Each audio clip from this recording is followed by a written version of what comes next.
نیت گفتنی هستند و از درگاه خداوند منان مسئلت آن را داریم که پروردگار از برای ما و شما موفق گرداند که این روز سعید به طاعت و عبادت و صلوات بر رسول خدا صلی الله علیه و سلم سپری نماییم.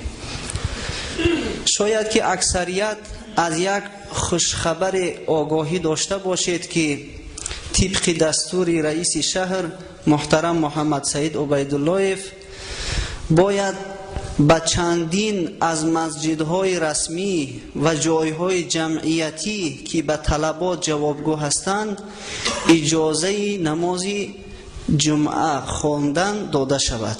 خب از این جمله یکی از این مسجدهایی که به او اجازه دادن از برای نماز جمعه مسجد 65 است که امامش دوست استاد ما داملا احکام الدین است.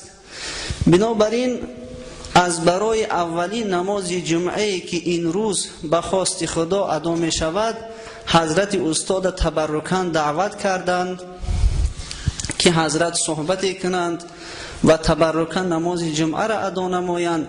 بنابراین حضرت به طریق تلفنی به بنده سفارش دادند که می باید در این جمعه از همون موضعی که من صحبت خود را خاتمه دادگی هستم صحبت شروع کنی تا اینکه بندگان خدا که از برای شنیدن قصه زندگی با آبروی رسول اکرم صلی الله علیه و سلم به مسجد می آیند اونها هم ناامید بر نگردند. بنابراین ما هم کوشش میکنیم که پروردگار مهربان ما را موفق گرداند، زبان ما را برا گرداند و از لغزش نگه دارد تا اینکه قصه پیامبر نازنین ما و شما را از برای شما گفته توانم. خب اولا دعاگو هستیم در حق رهبریت، در حق رهبریت شهر، در حق رهبریت جمهوری که خداوند بازم توفیقشون بیشتر گرداند که از برای خدمت به دین اسلام، از برای خدمت به جامعه ما بازم سعی و تلاش های بیشتری نمایند. پروردگار و سینه های اونها را کشاده بگردان که بازم محبت بیشتری در این مسئله پیدا کنند. خب خداوند ما و شما را تمام ملت اسلام خصوصا مسلمانای جمهوری تاجیکستان از آفتهای زمینی و آسمانی در پناه عصمت خودش نگهبان باشد. آمین یا رب العالمین. صحبت حضرت استاد تا به اینجا رسیده بود که پیامبر خدا صلی الله علیه و سلم در آخرین عهدی زندگی خود، یعنی که از همون سین 37 سالگی تا به 40 سالگی یک حالت به پیغمبر خدا رخ داده بود که حضرت عزلت نشینی میکرد، یعنی از مردم جدا میشد. خصوصا در همین ماه شریف رمضان به کوه نور رفته در غار حرا پروردگارش طاعت عبادت میکرد.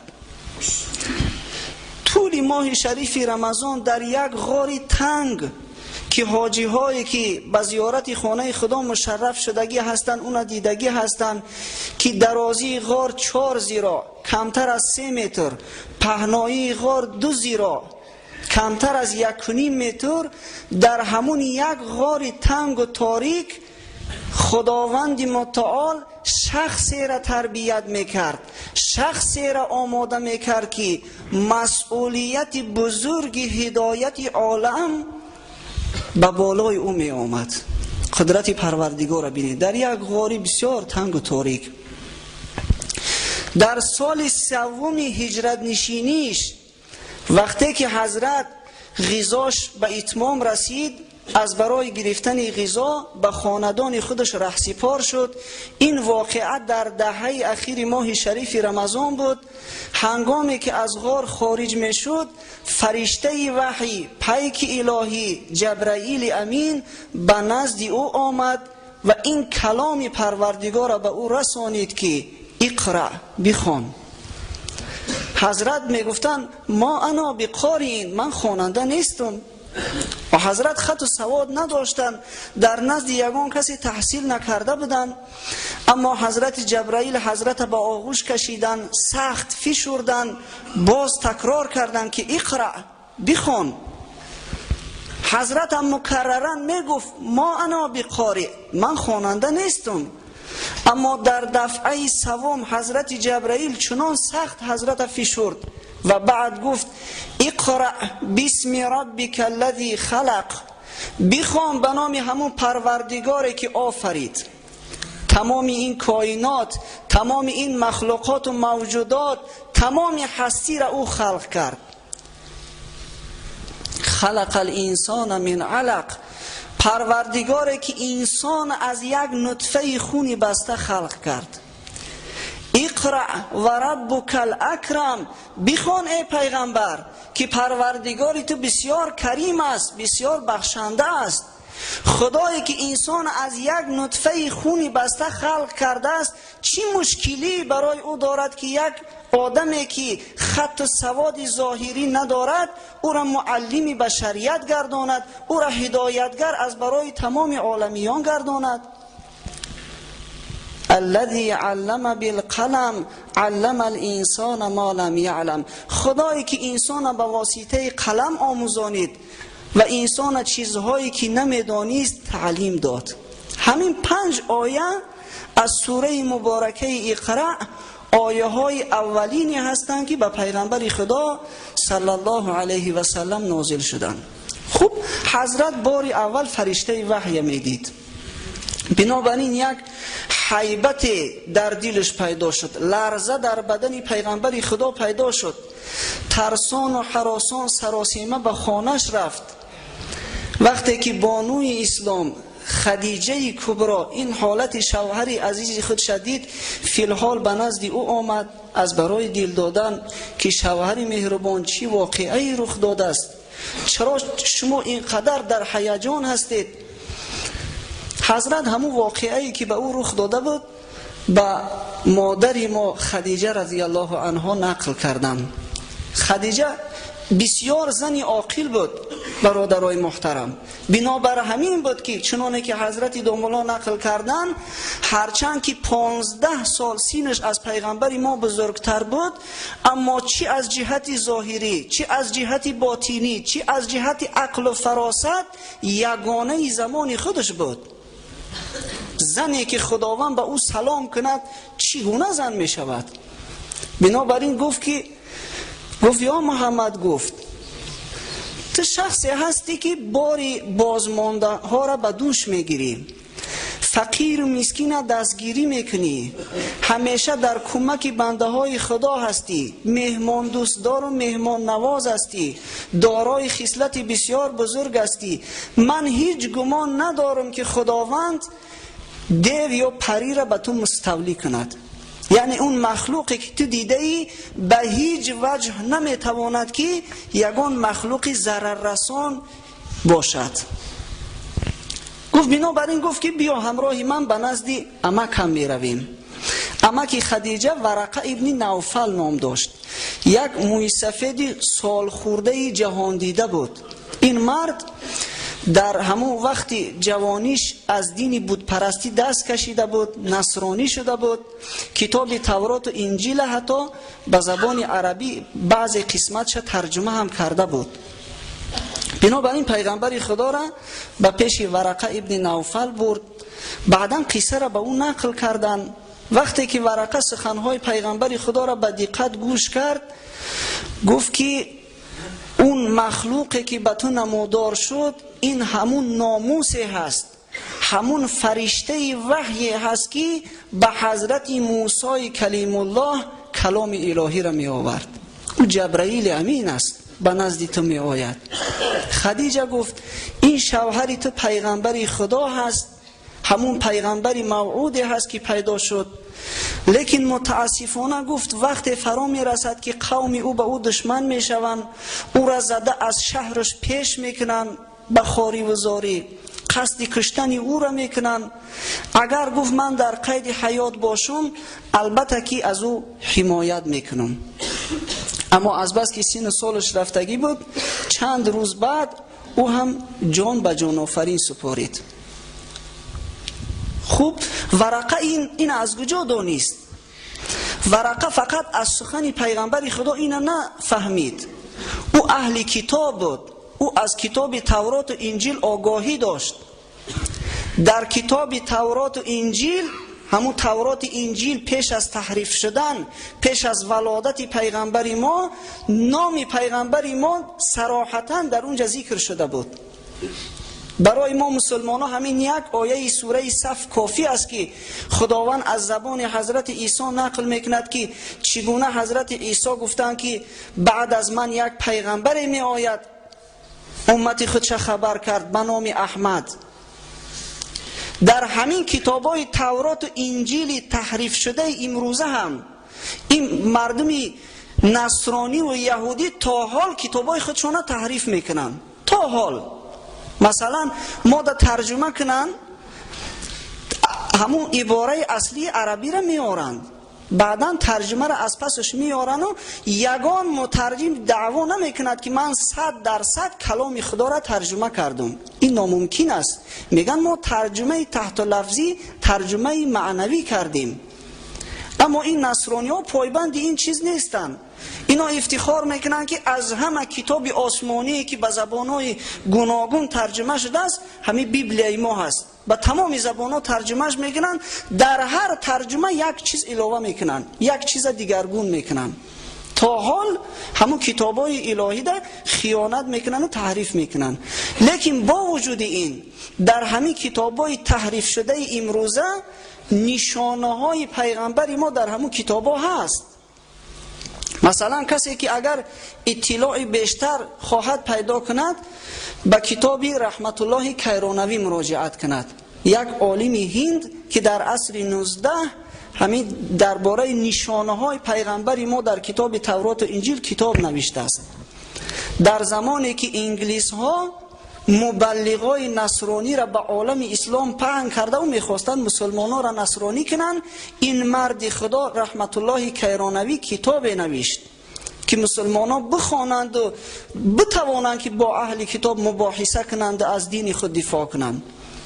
یا اینکه با کتابای احمد دیداد هم از همون رحمت الله کیرانوی فراوان ذکر میکنند. از او کتاب استفاده بری اگر اطلاعی بیشتر بخواهی. بنابراین حضرت این ورقه ابن نوفل میدانست که نام پیغمبر آخر زمان محمد است، عاقبت در همین بلاد حجاز پیدا می شود. بنابراین وقتی که این سخن از زبان پیغمبر شنید فی الحال قبولش کرد که او پیغمبر آخر زمان است. خوب، از بین چند وقت گذشت دیگر وحی به پیغمبر نازل نمی شد. این در اصطلاح مورخا به نام فترت وحی ذکر میکنن. چند زمانی به پیغمبر خدا وحی نازل نشد. شاید یک حکمتش همین بود که خداوند خواست که پیغمبرش آرام شود، همون حیبت و سختی که در بار اول وحی به اون نازل شده بود از او دور شود و حضرت منتظر وحی شود. بنابراین چندین وقت به پیغمبر خدا وحی نازل نشد که حتی بعضی ها گفتن چند سال وحی نازل نشد که این سخن نادرست است. قول دقیق تر همین است که چند روزه، تخمین 10 روزه به پیغمبر خدا وحی نازل نشد. خداوند بنده خودش آماده کرد و روز 1 شوال وقتی که ماه رمضان سپری شد و حضرت بار دیگر از غار حرا خارج شد میخواست که به خانه خودش رود، یک آواز به گوش پیغمبر خدا رسید. اینا در حدیث خود رسول اکرم صلی الله علیه و سلم بیان میکنند که به پیش نظر کردم چیزی ندیدم، از پسی پشت چیزی نمودار نبود. ناگاه سرم برداشتم که در آسمان همون فرشته وحی میگه دیدم که سرش به افق اعلا می رسید. پیغمبر خدا جبرائیل امینه به صورت اصلیش دید. بنابراین یک حیبت حضرت جبرائیل باز در دل حضرت مستولی شد. فرشته الهی را دیدن به صورت اصلیش برای انسان بسیار مشکل است. یک مثلا بعضی موجوداتی که به چشم ناعیان هستند، اینمی دیو پری و عجینه را انسان میبینه لرزه در اندامش میگیره. چی گفته میشود در حق مخلوقی که فرشته مقربی که 600 پر داشت، به یک پرش قادر است که همین زمین ما را چپگردان کند. بنابراین حضرت سراسیمه شد، زود به خانه خودش شتافت. عرق از سر و روش میریخت. همین در خانه رسیدن برابر به اهل بیتش امر کرد که زمیلونی مرا پوشانید، چادر پوشانید، در سر و روم آبی سرد به اندازه آبی خونو که در سر و روش می انداختن، تسب و تبی پیغمبر خدا بلند شده بود در زیر چادر. در همین وقت بار دوم به او وحی الهی آمد. آیه های اولی سوره مدثر. خوب، اولا یک چیز برای شما بیان کنیم که این قرآن هر سوره به طریق گوناگون نازل شدگی است. مثلا بعضا سوره اقرا چند آیتش نازل میشد، بعضا میشد از سوره مدثر یا سوره مزمل نازل میشد. همینا را خودی پیغمبر خدا جابجا میکرد که این آیه ها از فلان سوره است، این آیه ها از فلان سوره است. و دیگرش این که وحی گوناگون می شود. بعضا می شد که مثلا فرشته وحی به صورتی اصلیش آمده وحی الهی را به پیغمبر خدا می رسانید. بعضا می شد که فرشته الهی یگان صورت آدمی را می گرفت به مانند انسان که حتی دیگر کسا او را می توانستند بینن، وحی خدا را به او می رسانید. بعضا می شد که وحی الهی در دل پیغمبر خدا آواز می انداخت به واسطه فرشته. و از همه نوع وزنین ترینش انمی نوع سومش بود که وحی الهی به واسطه فرشته به الهام الهی در دل پیغمبر خدا جرنگاس میزد. در این حالت پیغمبر خدا را تب و تابش بسیار بلند میشد. حتی صحابه ها نقل میکنن که در همین حالت اگر به حضرت نزدیک میشدیم، پای ما وقتی که به حضرت میرسید از همون شدت طاقت نمیکردیم، پامون از او جدا میکردیم. به همین طریق آیه های اولی سوره مدثر به پیغمبر خدا نازل شد که یا ایها المدثر، ای مرد گلیم پوشیده، حق تعالی بگفت قم فانذر، برخیز که وقتی آرام و راحت رفت، وقتی آسایش گذشت، فانذر، بنده های خدا را از عذاب خدا بترسان، قیامت آمدنی هست. و ربک فکبر، پروردگار خود را به بزرگی یاد کن. و ثیابک فطهر، لباسهای خود را تازه و پاکیزه نما. و رجز فهجر، از پلیدی و از نجاست خود را دور کن. ولا تمنن تستکثر، وقتی کار خوب میکنی، وقتی احسان به بنده های خدا میکنی، از اونها انتظاری بیشتر نشو، یعنی پاداش خوبی را از غیر خدا نخواه. ولی ربک فاصبر، و به خاطر پروردگارت صبر کن. این آیه ها بار دوم به پیغمبر خدا نازل شدند. خوب، در این آیه ها حق تعالی به پیغمبر خودش چی ابراز کرد؟ اولش این که گفت وقتی آرام و راحت رفت، وقتی فعالیت آمد، از همون زمان تا به بعد طول 23 سال دیگر حضرت دیگر آرام و راحت ندیدن. دیگر فقط زحمت میکشیدن، دعوت میکردن، دیگر به پاکیزگی مردم دعوت میکردن. و آیه آخرینه که به پیغمبر خدا امر کرد ولی ربک فاصبر، در اینجا هم حضرت هشدار کرد که البته در وقتی که تو دعوت کنی مردم دشمنی تو میشوند، به تو زحمت میرسانند، مشقت میکشی، اما به خاطر پروردگارت صبر کن. از این به بعد دیگر رسول اکرم صلی الله علیه و سلم از جاش خیست. بعد اهل بیت خودش دعوتی به سوی خدا کرد. اولین آدمی که به پیغمبر نازنین ما ایمان آورده است، اعم از زن و مرد، از کودک و کلان، از آزاد و غلام، مادرمان خدیجه رضی الله عنها هست. بار اول او به شوهر عزیزش ایمان آورد. دیگر کسایی که به او نزدیک بودند، دخترای پیغمبر خدا به او ایمان آوردند. غلامش زید ابن حارثه که دیگر غلام هم نبود، پسرخواندش بود، حضرت او را آزاد کرده و پسرخواندش کرده بود، او به حضرت ایمان آورد. دوستی نزدیک پیغمبر خدا حضرت ابوبکر صدیق، این حضرت ابوبکر یک مرد بسیار شریفی بود، بسیار با آبرویی که در هر کار مردم قریش به او مراجعت میکردن، مصلحت میپرسیدن. با مجرد این که حضرت پیغمبر خدا او را دعوتی به سوی اسلام کرد، حضرت ابوبکر قبول کرد. بنابراین لقب صدیق در افتخار یافت. صدیق، ابوبکر تصدیق کننده. در حدیث آمده است که حضرت گفتند بسیار کسایی را که به سوی اسلام دعوت میکردم اولا یک شک شبهه داشتند، یک اندیشه میکردند غیر از ابوبکر. به هر کاری که ابوبکر من گفتم به یگان شک شبهه تسلیم امر خدا شد. بنابراین ابوبکر صدیق ما او را ذکر میکنیم. حضرت علی کرم الله وجهه خردسال بودن، در سن 6 سالگی بار دیدن که پیغمبر خدا با مادر ما خدیجه رضی الله عنها نماز میخوانند. در همون ابتدایی که وحی به پیغمبر نازل میشد، حضرت جبرائیل طریق طهارت کردن به حضرت آموزانیده بود و نمازم میخواندن. البته اون نمازی که او زمان میخواندن از این نمازی ما فرقیت ها داشت. شاید که به این شکلی که ما میخونیم این شکل نبود. دیگر این که 5 وقت نماز نبود، 2 وقت نماز میخوندن، صبح و شام 2 وقت نمازی فرضی بود. حضرت علی این حالت مشاهده کرد، گفت شما چیکار میکنی؟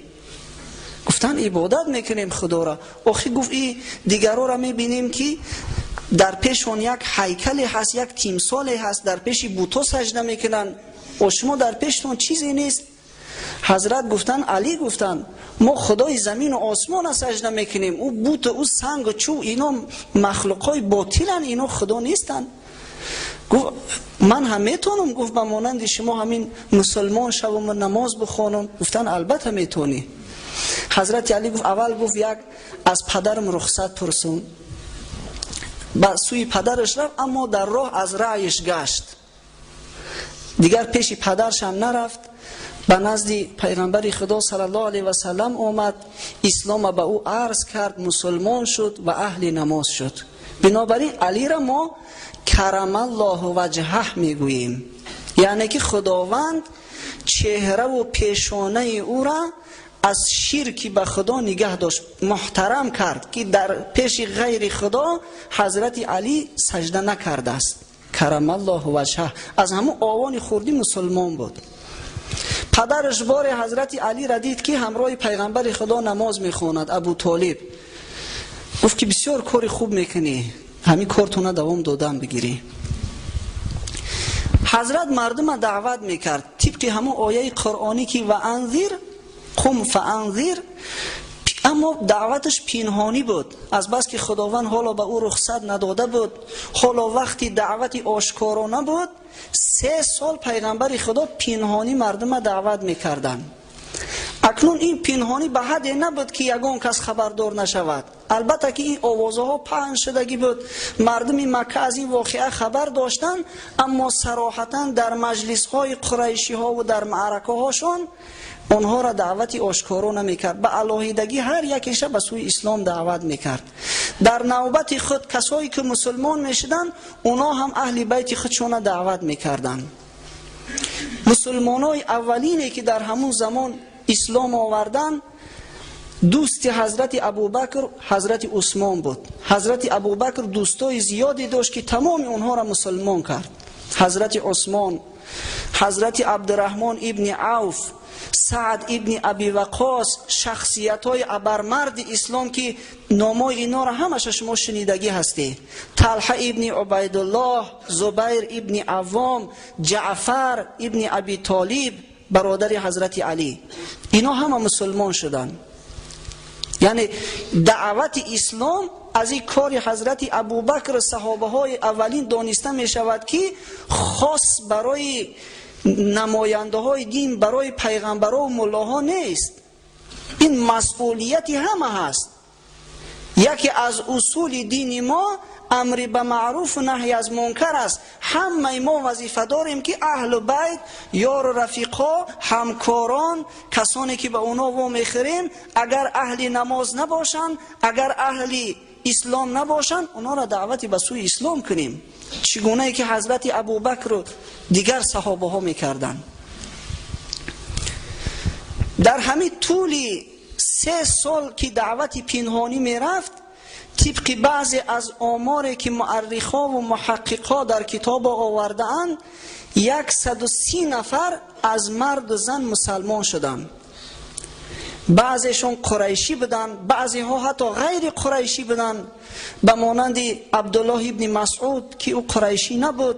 بعضی غلاما و کنیزا اسلام قبول کردند و از همه مسلمانای سرسپرده اسلام معلوم شد که باز همینا هستند، به مانند بلال حبشی، صهیب رومی.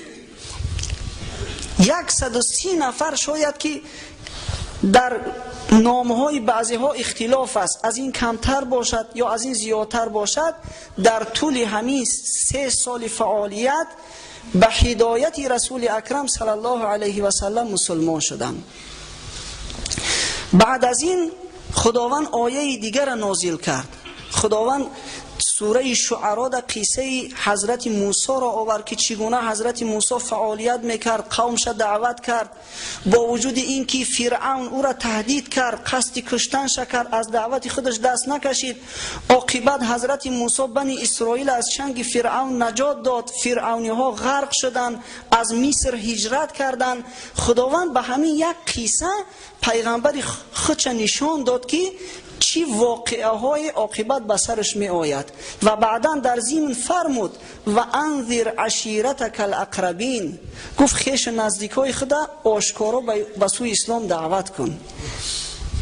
بنابراین پیغمبر خدا یک معرکه تشکیل کرد، بنی هاشم دعوت کرد. همراه بنی هاشم بنی مطلب ابن عبدمناف، عمکزاده های اونا از طرف باباگیش، اونا را هم به خانه خودش دعوت کرد.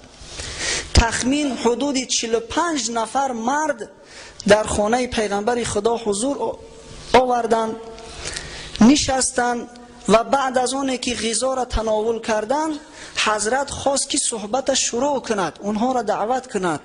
اما در همین هنگام ای ابولهب عمکیش پیش دستی کرد، چیزی را حس کرد، پیش دستی کرد، گفت ای محمد، گفت میدونی که این شخصایی که در این مجلس تشریف آوردگی هستند، همه اینا عمک‌ها و عمک‌زاده های تو هستند، اینا همه خیش اقربای نزدیکی تو هستند، اینا همه پشت و پناهی تو هستند.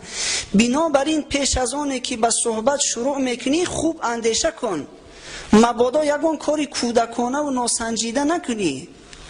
بدان که ما را قدرت تاوان نیست که به تمام مردم عرب دشمن شویم. و اگر همین کار تا دوام دادن گیری ما با تو هستیم، اما اگر کاری کنی که تمام عرب دشمنی ما شوند، ما از تو رو میگردونیم. این کار نکن که در بالای قوم و قبیلت یگان بلا و آفت نیار. یعنی این ابولهب حضرت هشدار کرد که وقتی که تو این دعوت خود آشکارا کنی تمام عربا دشمنی ما میشوند، این کار نکن. بنابراین وقتی که این پیش دستی کرد، در میان سخن دور اومد و سخن خودش شروع کرد، حضرت دیگر مصلحت ندید که چیزی گوید، بنابراین خاموش ایستاد. فردا باز دعوتشون کرد و پس از اتمام مجلس بعد صحبت شیرین خودش حضرت آغاز کرد. الحمدلله، گفت سپاس خدا را، احمده و استعینه، خاص او را ستایش میکنم و خاص از او کمک طلب میکنم. و اؤمن به و اتوکل علیه، ایمانی به او میارم و توکل به ذات خدا میکنم. و اشهد ان لا اله الا الله وحده لا شریک له، و گواهی میدهم که خدا یکه و یگانه و بی شریک است، بی مثال است. و بعدا گفت بدانید و آگاه باشید که سید قوم هیچ وقت به قوم خودش دروغ نمیگه.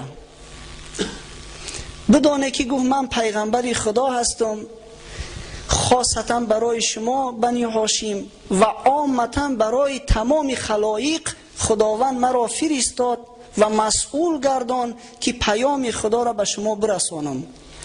بدانه گفت چنانه که خواب میکنه، همین شبا که خواب میکنه و استراحت میکنه، همچنین مرنده هستی و چنانه که از خواب میخیزه همچنین برانگیخته میشوی فردا روز قیامت. و آنگاه در پیشگاه خدا از تمامی کار و باری که کردگی هسته یک به یک در پیشگاه خدا محاسبه کرده می شوی. اون وقت یا بهشت جاویدانی هست یا دوزخ جاویدانی. یعنی یک کلامی بسیار کوتاهی پر محتوا را پیغمبر خدا گفتن. خیلی مثالای زیبا. چنانه که خواب میکنی میبری، همین خواب انسان هم یک نوع مرگ است. این علم هم به همین نتیجه رسیدگی است. خواب هم این مرگ است، مرگ صغرا است. و چنانه که از خواب میخیزی با برانگیخته میشوی. چنانه که در خواب میبینیم که در فلان جا سیر سیاحت داریم، کاری بد یا کاری خوب داریم، همین دنیا هم خواب است. همین دنیا هم خواب است. روزی می شود که بعد از مردن از خواب حقیقی بیدار می شویم. مردمان را سر به سر در خوابدان حضرت عطار گفتن گشت بیدار آنکه او رفت از جهان. بعد بیداری حقیقی می شویم، می خیزیم که زندگی ما خواب بود است. ما در همین زندگی همین نقشی که در خواب بازیدیم همین خیلی زندگی می کردیم، لیکن به حسابات می ماند.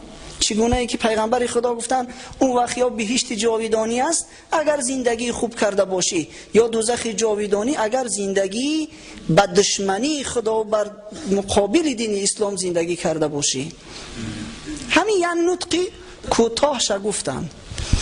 ابو طالب پدر حضرت علی که پیغمبر خدا را به وایه رسانیدگی بود بعد از گذشتن باباش، گفت چی سخنای شیرینی گفتی، چی خوب سخن کردی. گفت به خدا گفت ما دوست می‌داریم که از تو حمایت کنیم، به هر کاری که تو را موظف کردگی هستن کاری خود را انجام دادن بگیر. من در پناه تو هستم، از تو حمایت میکنم و بدان که بنی هاشم قبیله تو هم از تو ما حمایت میکنیم. کاری خود را ادامه دادن گیر، لیکن گفت دلی من در اختیار من نیست، او مرا اطاعت نمیکند که از دینی پدرم عبدالمطلب جدا شوم. یعنی ابو طالب هرچند که اسلام قبول نکرد اما آمادگی خودش از دفاع پیغمبر خدا اعلان کرد. اما این ابو لهب با سخن شروع کرد، گفت به خدا گفت بسیار کاری بدی کردی، گفت این را اجازتش ندیه که اگر این کارش کنه تمام مردم به ما دشمن میشوند، یگان بلا و آفت به بالای ما می آید. اما ابو طالب گفت که کارت دوام دادن بگیر، پروا نکن، مادامی که من هستم به یک تار موی تو یگان زیانی نمی رسد. وقتی که حضرت این سخن از عمکش ابو طالب شنید، فردای همون روز صبح بر وقت به بالای کوه صفا شد. در یک تپه بلندترین کوه صفا با آوازی هرچی بلندتر صدا داد که یا صباحا یا صباحا. این یک ندای بود که وقتی که یگان دشمن میخواست به مکه مکرمه هجوم کند یا یگان سیلی می آمد، یگان آفتی می آمد، همچنان کسی که خبر داشت از همون بلندی آواز میداد و مردم خبر میکرد. وقتی که این ندا را کرد بعضا قبیله ها را به نام ذکر کرد، ای بنی عدی، ای بنی فهر و ای بنی مطلب و ای بنی عبدالمطلب. تمام قبیله ها و اولادا حاضر شدند. چی واقعی شده باشد؟ گفتن که محمد در بالای کوه صفا برآمده مردم دعوت میکنند. در یک زمان خلق قیامت حاضر شدند که یگان کاری مهمی هست، یگان واقعی بزرگ شده است که محمد ما را دعوت میکند. مردم زیاده در دامنه کوه جمع شدند، گفتند که چی واقعی شده است؟ حضرت گفتند اگر حاضر من به شما بگم که از پس همین کوه یک لشکری جرار خونریز میخواهد در بالای شما هجوم کند، شما مرا قبول دارید؟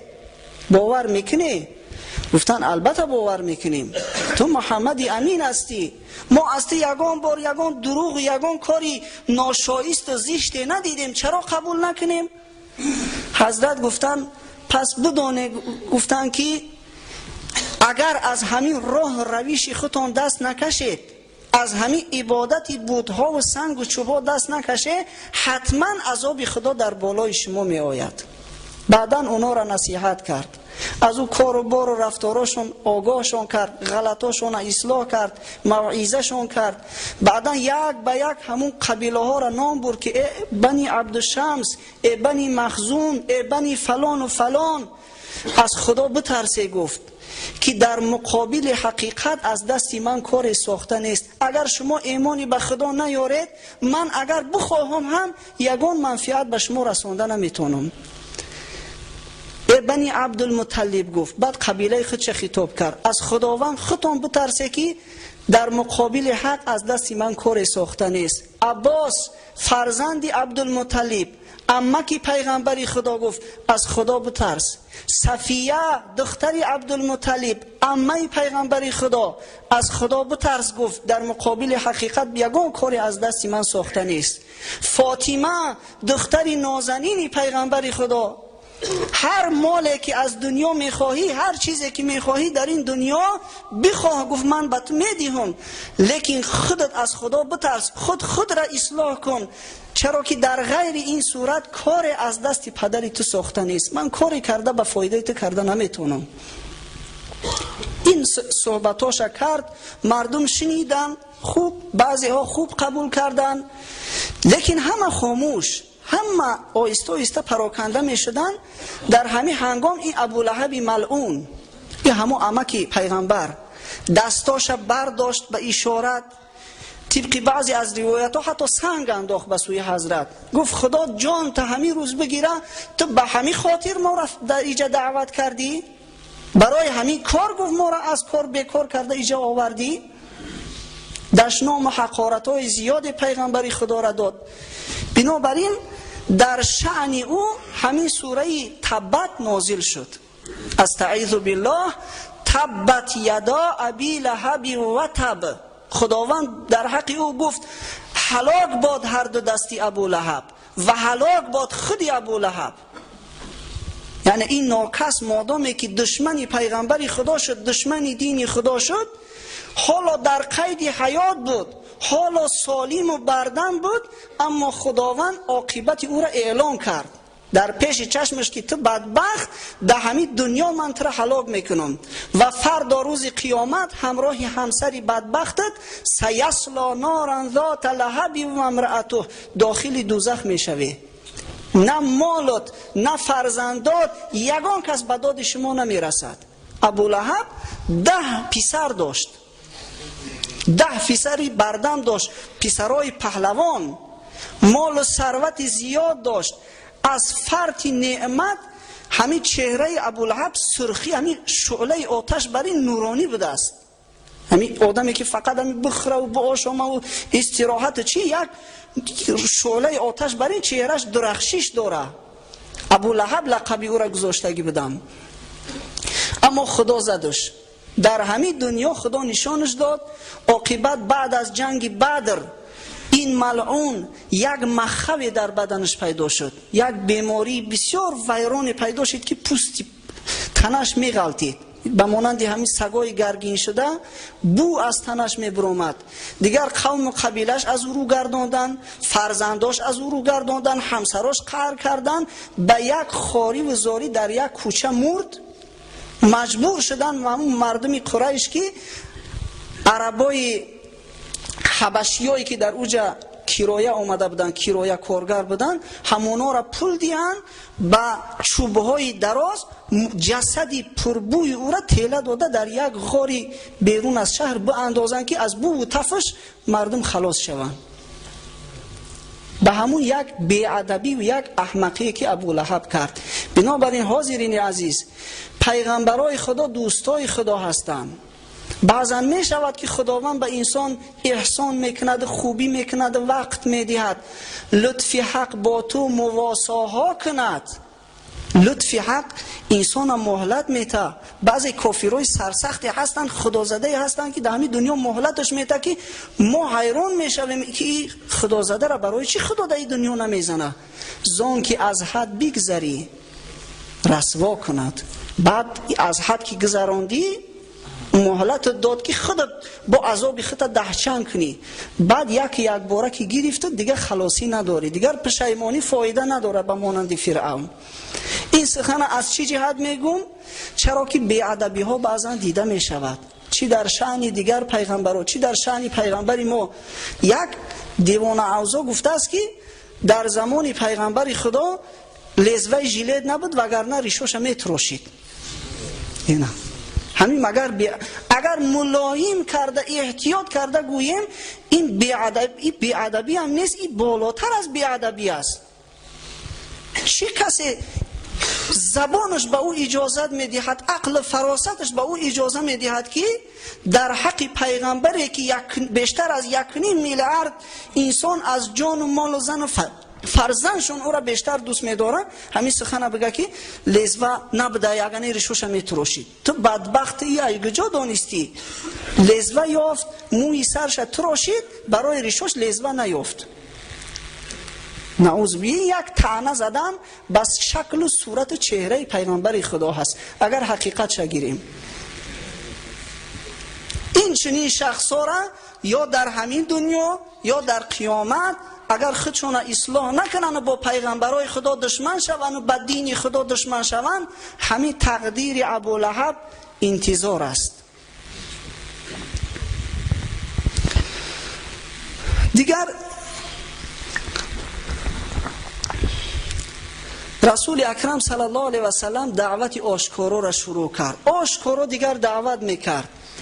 پس از یک آیه دیگری که حق تعالی به اون نازل کرد که فاصدع بما تؤمر و اعرض عن المشرکین، یعنی حق تعالی گفت که دیگر حقیقت آشکار کن، به کاری که مأمور شده ای اجراش کن و از مشرکا رو تاب. حضرت دیگر آشکارا در مجلس های قریش قرآن میخوان، اونا را دعوتی به سوی اسلام میکرد، آشکارا در پیش چشمشون عبادت میکرد. دیگر تمامی کار و رفتار پیغمبر خدا آشکارا شد. دیگر قریشی ها به داد آمدن، بعد دشمنیشون سرسخت‌تر شد که چیکار کنیم، این مرد آشکارا دیگر دعوتی به سوی اسلام میکند، آشکارا دیگر معبودای ما را ملامت میکند. خب اینجا یک ماشینی 9718، اگر کسی که رقم ماشینش 9718 باشه التماس میشه که ماشینش از سر راه بگیره. 9718 و ایام حج هم فرا می رسید. این مردم همون عرب جاهلی از زمان حضرت ابراهیم شروع کرده خانه خدا را زیارت میکردن، هرچند که زیارتشون مسخره آمیز بود. لبلیج میکردن، بعضا اوریان در گرد خانه خدا طواف میکردند و بوتا را میگرفتن میبردن روی خانه خدا داخل میکردن، اما عبادت میکردن. بنابراین وقتی ایام حج نزدیک میشد از تمام منطقه های عربستان مردم عرب برای زیارت خانه خدا می آمدن. بنابراین این مشرکای قریش گفتن یک چاره دیدن در کار، یک کار کنیم که دعوت محمد به دیگر خلقا و قبیله ها نرسد تا اینکه اونا مسلمان نشوند. بنابراین که کافر از عصر میانه شروع کرده چاره اندیشی میکنه، او بیکار نیستن، فکر میکنه چیکار کنیم که مسلمانان را تاثیر اسلام کمتر کنیم. این اسلامیزاسیا شده است، مردم همه به سوی اسلام گرایش پیدا کرده است در عالم. چی مکر حیله کنیم؟ تروریستش بگیم؟ با چیکار کنیم؟ با یک نقشه نو در کار، یک نقشه تازه تر در کار. کافر از همون ابتدا در فکر و اندیشه هست که چگونه مردم از اسلام دور کنه. همون مشرکای قریش جاهل بینه که در عصر کهنه زندگی میکردن در همین فکر شدن. بنابراین به نزد یکی از پیشواهاشون، یکی از دانشمنداشون به نام ولید ابن مغیره آمدن که ولید گفتن میدانی که موسم حج نزدیک است، عربا از تمام منطقه ها می آیند. خب این محمد دعوت آشکارا دارد، این روی راست گشته مردم به سوی دین نو دعوت میکنه، چیکار کنیم؟ چی چاره کنیم؟ یگان نقشه پیشنهاد کن. ولید گفت شما یگان پیشنهادها داشته باشه پیشنهاد کنیم، من یک تاشه انتخاب میکنم. و گفت خیلی بگیم که کاهین است، بگیم محمد کاهین است. کاهین همون روحانی های پیشتره فریبگری که بدن هر چی را دود میدادن رو فریب میکردن. لیکن ولید گفت نگفت این پیشنهاد شما قبول نیست، با این محمد با کاهین یگان مانندی نداره، این دروغی سخن شما معلوم میشود. یک چیزی بگی به حقیقت نزدیکتر باشه. و گفتن خیلی میگیم که دیوانه ای، نعوذ بالله. گفت نه، با دیوانه هم مانندی نداره. خیلی گفت این دیوانه معلوم است از رفتار و کردارش، اینم نمیشوه. پیشنهاد دیگر کنی. گفتن میگیم شاعرای، او شاعرای پیشتره یعنی شعر گفته قبیله به قبیله میگشتند، به همین واسطه زندگیش میگذروندن زندگیشونه. گفتن نه، این به شاعر مانندی نداره، و یگان چیز طلب نداره. چی کاری میکنه از خداوند طلبش داره، از یگان کس مبلغ و موز طلب نمیکنه، نمیشوه. گفتن میگیم ساحر جادوگرای. گفت نه، جادوگرا در مانندی نداره. این جادوگرا عادتا یک چیز در میدمن و رشته گره میکنن و دیگر کارهای نامعقولی میکنن، نمیشود. این پیشنهادهای شما نشید. با گفتن خوبه که خودت یک اندیشه کنی، پیشنهاد کن. این یگان پیشنهادی ما را قبول نکردی. بعد این ولید فکر کرد چی تهمت کنم، چی کمبودی پیغمبر خدا را بیاوم، همون کمبودیش ذکر کنم و مردم هم معن کنیم که از پذیرش اسلام مانع شویم. همین قدر اندیشه کرد. عاقبت بعد گفت میگیم که او سخن آورده است که به مانند سحر، یعنی قرآن در نظر داره. مرد از پدرش جدا میکنه و از همسرش جدا میکنه و یعنی که میگیم ساحرای، سخنش سخنی بشری ای، سخنی خدا نیست، ساحرای. هرچند که این شخص ابتدا گفت به ساحر مانندی نداره، وقتی که یگان عیب پیغمبر خدا را ندید بینه که با عاقبت همین دروغ گفت، میگیم ساحرای. وقتی که از تمام منطقه ها مردم با زیارت خانه خدا آمدن، حضرت هم گفتیم دیگه آرام و آسایش نداشت. شب باشه، روز باشه، سحر باشه، نیمروز باشه، بعضا خودش تنها، بعضا همراه یگان صحابه و دوستش، با همراهی ابوبکر یا دیگر دوستش میگشت، قبیله به قبیله میگشت که این مردم من از شما یگان چی خواهش ندارم، فقط خدا را به یگانگی پرستش نکنی، زیناکاری نکنی، خوب فرزندای خودتون زنده به زنده در گور نکنی. همین نصیحت ها را پیغمبر خدا به اونها میکرد. لیکن کافرها هم آرام و راحت نداشتن. این کافرها هم میگشتن مردم این جادوگرای مبادا شما را فریفته نکنم.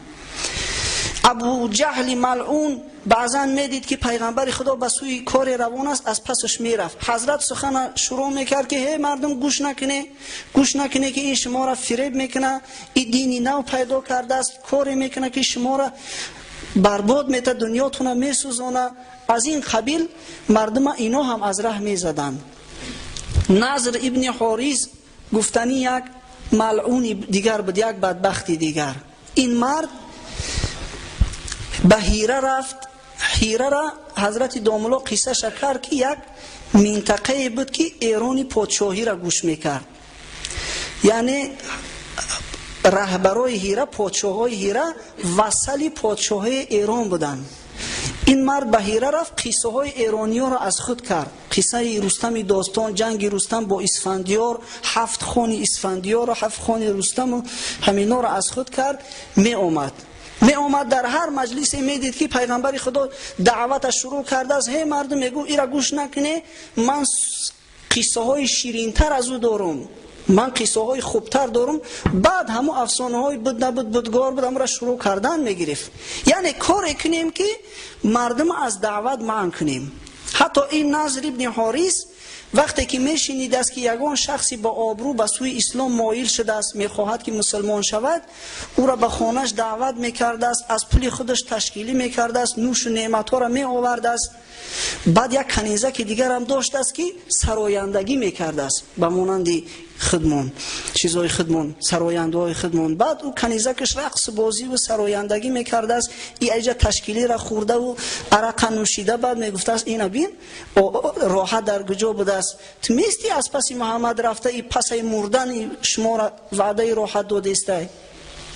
این راحتی این وقت را بعدینه نگذاره، مبادا شما را فریفته نکنه. این کارا را این نضر بدبخت، نضر ابن حارث انجام میداده است.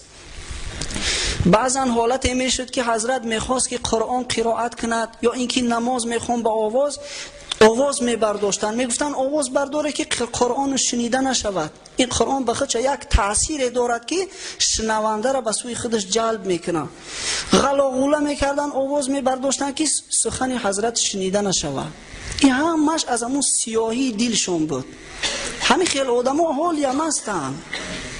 این انسانیت آدم ها همون خیلی که در قدیم فکر و اندیشه داشتن، بخل و حسد و کینه و عداوت و کافری و این چیزا از همون قدیم بود تا حاضر هم هست، تا وقتی که انسانیت هست. یک کار کنیم خلل دارش کنیم که مردم از صحبت محروم شوند. این کارا نشد، تهمت‌های گوناگون کارگر نشد. با وجود این بعضی از کسایی که می آمدن مسلمان میشیدن با زیارت خانه خدا می رفتن، بنابراین دیگر بدبختا بعد اندیشه بدتر کردن، گفتن کار دیگر کردن در کار دیگر. از این جوسو کسایی که اسلام میارن اینا را روی راست عذاب و شکنجه میکنیم. این ابو جهل وقتی که میفهمید که یگان کس مسلمان شده است، اگر یگان انسانی با آبرو میشد که زدش نمیتونست، با خانهش میرفت تهدیدش میکرد که تو اسلام آوردی، اگر از اسلام بر نگردی کار میکنیم که تو در تجارتت کساد میشوی، ضرر میبینی، از دنیات محروم میشوی. همین خیلی تهدید میترسونید. اما اگر او بیچاره یگان کمبغل ضعیف بیکس میشید، عذاب و شکنجهش میکردن. بعدا مصلحت کردن هر رهبری قبیله، هر رهبری اولاد وقتی که شنید که یک تابعش مسلمان شده است، حتما او را عذاب و شکنجه کنه که از اسلام دست بکشه. حضرت عثمان امکش در یک گلیم پیچید، محکم کرد، از زیر گلیم برگ چرگ این چیزا را دود میداد که حضرت عثمان نفسگیر شود، که تا وقتی که کافر نشوی میگفت من تر از این گلیم خلاصی نداری، خلاصت نمیکنم. حضرت مصعب ابن عمیر یک جوان یا شکک بود که اسلام قبول کرده بود. بسیار جوانه که نونیحالی زیبا صورت، ناز پرورد، در خانهشون ارکه بود است، مسلمان شد. این آچه‌ای که با فرزند باید مهر داشته باشه زد، از خانه پیشش کرد. بیچاره گشنه و تشنه در صحراها و در زیر آفتاب میگشت، عاقبت قاق زد، روش پوست پرتاف به مانند مار برین. همون قدر رنگ صورتش دیگرگون شد که دیگر او را شناخته نمیشد، که تا وقتی که مسلمان نشوی دیگر به خانه را ره نمیدهیم. خب حالی شخصای آزاد این بود. اما بیچاره غلاما چی حال داشتن؟ غلامایی که در او عصر زمانی غلامداری صاحب غلام از زده میکشت، کسی چیزش نمیگفت. غلاما احوالشون ده چند سختتر بود. صهیب ابن سینان رومی مسلمان شدگی بود غلام. این بیچاره را همین قدر میزدن همون مردم قبیله شون که از هوش میرفت. بعضا از هوش بیدار میشد، به خود می اومد که حالی هم این خدا زده و زده استیانش. بعضا چیزای از زبانش می برومد که خودش نمیفهمید چی میگه. بلال حبشی قصهش معروف است. این بلال بیچاره را صاحبش امیه ابن خلف بود، یکی از دشمنای سرسختترین پیغمبر خدا. این ناکس یک رسمان تنگ در گردنش، بعضا سیم در گردنش میبسته و بعد کشون او را در بالای ریگ میکشوند است و کوه و صحرا به دست دیگرون میداد است که بگردونش. همون بند گردن حضرت بلال میبرید، میزدندش، میبستش، تیاق میگریف، مردنک حضرت بلال میزد، گشنش میمون. با دین محمد کافر شه، لا تعوضا را توصیف کن. اما حضرت بلال از دینش نمیگشت، تا به حدی که این ناکس وقتی که آفتاب به حد گرم می شود، نصف روزی آفتاب حجاز چقدر گرمه، با زیر آفتاب ای 50 گرادوس هم بالاتره، در زیر ریگو می برد و با پشت می خواباندنش در همون ریگ تفسان. بعد یک سنگ عظیمی دیگر آورده چند کسه در بالای سینه حضرت بلال می گذاشتن. بعد می گفتن که کافر شه، به خدای محمد کافر شه. اما حضرت بلال احد میگفت. بعضا میشد که بیچاره از هوش میرفت. خباب ابن ارت یک صحابی دیگر، این بیچاره را صاحب بدبختش آهنگر بود است. این آهنگر هم آهنای تفسون میگرفت، در پوستش میگذاشت، پوستاش میسوخت که با کافر شه، از دین محمد برگرد. بر نمیگشت. همون خیل عذاب و شکنجهش میدادن که بعضا از بدنش همون قدر روغن چی میریخت که در زیر آتشش میگذاشتن، آتش بر روغن تنش خاموش میشیده. عمار یاسیر هم خودش مسلمان بود، هم پدرش هم مادرش، هر سهش مسلمان بودن، هر سهش هم بیچاره غلام بودن. غلامی بدبختی ابو جهل ملعون، همون غلامی بنی مخزوم. پدر عمار همچنان عذاب و شکنجه کردند که بیچاره جان به جان آفرین سپارید. بار پیغمبر خدا صلی الله علیه و سلم از نزدشون میگذشت که عذابش میکردن. او کافر خدا زده را اگر 100 نصیحت کنی او قبول نکند. بعد گفت آل یاسیر گفت صبر کنی، وعدگاه شما جنت است. بنابراین حضرت در زندگیشون اونا را وعده بهشت داد. عمار بیچاره پدر یاسیر جان سپارید. ابو جهل ملعون به یک نیزه دراز از پیش مادرش زده او را هلاکش کرد، کشتش در پیش چشم فرزندش. یاسیر را گفتن انمی حالی تو هم همی می شود کافر بشه، از اسلام رو بگردان. اما یاسیر نمیگشت. یاسیر همی خیل میزدند و بعضا در بالای ریگ میکشاندنش، در بالای ریگ تفسون. بعضا بالاش میبردند و پاکوبکش میکردند، چوب شپکش میکردن. اما حضرت عمارم یک باره از دهانش همون کلمه کفر بر اومده، به اختیار گریان به حضور پیغمبر خدا صلی الله علیه و سلم رسید که یا رسول الله این ناکسا به حد آوردنم که ناگهانی همین سخن از زبانم بر اومد، چی میشده باشد؟ اما آیه قرآنی نازل شد و حق تعالی گفت ایمان اینها مادامی که دلشان بر جا هست، ایمان اینها بر جا هست. اگه زنکا این کافر نه به زنک رحم دارد نه به کودک رحم دارد. این وقتی که انسان میگه بترس از کسی که از خدا نمیترسه، او که از خدا نترسید به قیامت باور نداشت، از دست او بدبخت همه کار میآید. کنیزکار هم عذاب شکنجه میکردن. زینیره گفتن یک کنیزه که بود، همه خیل بیچاره را عذاب شکنجه کردیان که روشنایی چشمش از دست داد، کور شید. از عذاب زیاده بیچاره کور شید. بعد با طعنه و ملامتش زدن که لات و عزا گفتن ترا کور کرد. انا دیدید با لات و عزا کافر شدی، لات و عزا ترا زدن تو کور شدی. اما همون کنیزک در همون حالتهای سختی و نابینایی گفت به خدا، گفت ایره لات و عزا کردگی نیست، ایره خدا کردگی های. اما من با امید دارم اگر بخواه خدا با بینا میکنه. فردای همون روز به امر خدا همون زینیره بیناییش یافت، چشماش بینا شد. امر پروردگار عالم بینه که آخه این از 1000 نقل و قصه عذاب و شکنجه ها باور کنیم ما یک بیان کرده نتوانستیم. همون قدر عذاب و شکنجه ها دیدن مسلمان های اولین، لیکن بینه که از اسلام دست نکشیدن. اکنون ما خودمون هیچ وقت با اونا قیاس کرده نمیتونیم. از او عمل هایی که اونا میکردن از 10 یکش ما و شما کنیم، عالم امروزه اسلام آباد میشود. یکش از 10 کنیم. بنابراین هم حق تعالی در وصف اینها گفت، پروردگار عالم از بالای عرش اعلا که السابقون اولئک المقربون. حق تعالی گفت او کسایی که در نوبت اول مسلمان شدن اونا مقربان درگاه خدا هستند، اونا در جایگاهی هستند که دیگران به جای اونا نمیرسن. بله صحابه های پیغمبر خدا محترمترین ارجمندترین این امت هستند، لیکن صحابگانی که بعد از فتح مکه مسلمان شدگی هستند هیچ وقت با صحابگانی که در جنگ بعد اشتراک میکردن برابر شدن نمیتونن. صحابگانی که بعد از جنگ بدر مسلمان شدن هیچ وقت با او صحابگانی که ابتدا در اولین لحظه ها مسلمان شدگی بودن با اونا برابر شدن نمیتونن. بنابراین ما و شما باید که از تاریخ اینها عبرت بگیریم. اینا برای ما عبرت هستند، اینا یک قصه افسانوی نیستند.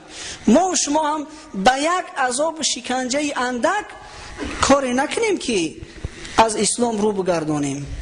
به یک ترس هراس اندک یک زنی را 3 بار حجاب پوش کردیم، 3 بار. یک بار سطر بند بوده است. بعد وقتی که زنک‌ها را من میکنن سطرش ایسرش میگیرن، نصیحتش کردیم که اخی خواهر اخی بعد عقد شما را من کردن از جمعه خونی دیگه ای مسلمانی هم منتون کردن بند سطر تا. زنی مسلمان سطر داره، سطر فرضی خدا های.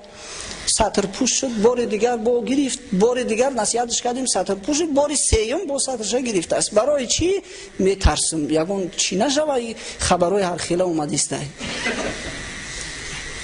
اگر مسلمانی از این است که حافظ دارد و اگر از پس امروز بود فردای شرم است از این خیل مسلمانی. وقتی که مسلمانای حقیقی را قصهش بخونیم و ما به این حالت باشیم و گفتی اما حضرت حافظ و اگر از پس امروز بود فردای، فردا وقتی که پیغمبر خدا صلی الله علیه و سلم جمع شود، او صحابگان اولین، صحابه های بعدینه و دیگر مسلمان های غیور گرد اطراف او را بگیرن، این خیل مسلمانی به غیرت ترسانچکی که از یک شمال اندک تماما پگاناش میکنه میگیره، از دین حتی رو میگردانه، این خیلی دعوا میکنه و خودش به پیغمبر خدا نزدیک میکنه. این شرمندگی است.